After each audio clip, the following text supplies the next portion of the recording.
కూటమి ప్రభుత్వం ఎంతో ప్రతిష్టాత్మకంగా నిర్వహిస్తున్న తల్లికి వందనం పథకం కొన్ని చోట్ల అబాష్పాలవుతుంది.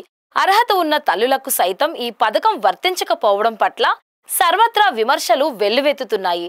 జగ్గంపేట పరిధిలో జరిగిన అటువంటి ఘటనపై వీబీసీ ఆన్ టీవీ ప్రత్యేక కథనం.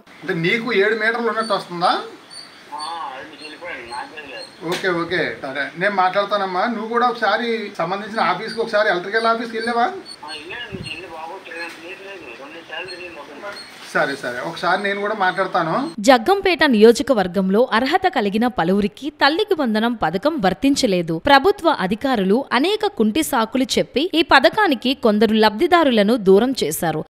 నిరుపేద కూలి పనికి వెళ్లే వాళ్ళకి తల్లికి వందనం రాలేదు. ఎందుకు రాలేదంటే మీకు ఎలక్ట్రికల్ మీటర్ ఇబ్బంది లేదు, మీకు భూమి 10 ఎకరాల భూమి వేరే ఊర్లో మీ దానికి యాడ్ అయిపోయిందని చెప్పేసి లింక్ అయిందని చెప్పేసి, అంటే ఎక్కడో ఎవరెవరిదో భూములు లింక్ అయిపోడు, వాళ్ళకి తల్లికి వందనం రాలేదు. అర్హత ఉన్న తల్లికి వందనం పడలేని లబ్ధిదారుల సమస్యను పరిష్కరించాలని సామాజిక ఉద్యమకారుడు పాటంశెట్టి సూర్యచంద్ర డిమాండ్ చేశారు. ఈ సందర్భంగా ఆయన మాట్లాడుతూ నిత్యం సుమారు 10 నుండి 20 మంది అర్హత ఉన్న లబ్ధిదారుల తల్లికి వందనం పథకం కోసం విద్యుత్ శాఖ రెవెన్యూ కార్యాలయాల చుట్టూ కాళ్లు అరిగేలా తిరుగుతున్నా సరే ఫలితం దక్కడం లేదని తల్లులు వాపోతున్నారని అన్నారు. దీనిపై తాను స్వయంగా జగ్గంపేటలో ఉన్న విద్యుత్ శాఖ ఏఈతో అదే విధంగా తహసీల్దార్ రమేష్ తో మాట్లాడటం జరిగిందని తెలిపారు. ఇప్పటికైనా స్థానిక శాసనసభ్యులు జ్యోతుల నెహ్రూ స్పందించి నియోజకవర్గంలోని 4 మండలాల రెవెన్యూ అధికారులు విద్యుత్ శాఖ అధికారులతో సమావేశం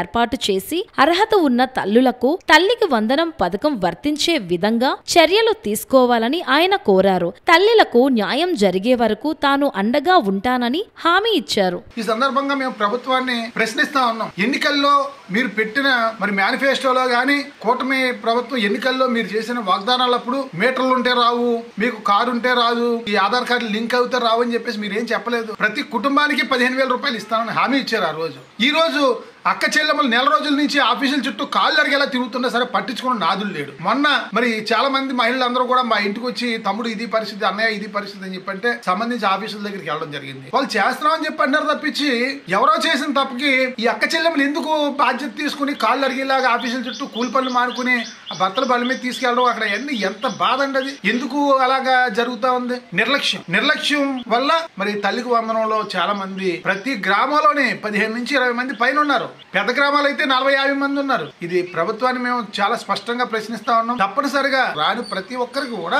మనం న్యాయం చేయాల్సిన అవసరం ఈ ప్రభుత్వం మీద ఉందని చెప్పి తెలియజేస్తూ అధికారులు వెంటనే స్పందించాలి. 1కి 10 సార్లు తిరుగుతా ఉన్నారు. ఈలోగా మనోవేదన చెందుతా ఉన్నారు, ఆందోళన చెందుతా ఉన్నారు. ఈ లోపు చాలా మంది మీరు అన్ని సార్లు తిరుగుతున్నారు కదా పనులు మానుకుని, సరే మేము రప్పిస్తాం, మీకు సగం మాకు సగం అని చెప్పేసి మాట్లాడుకునే దళారులు కూడా ఈ తల్లికి వందనంలో తయారవడం జరిగింది.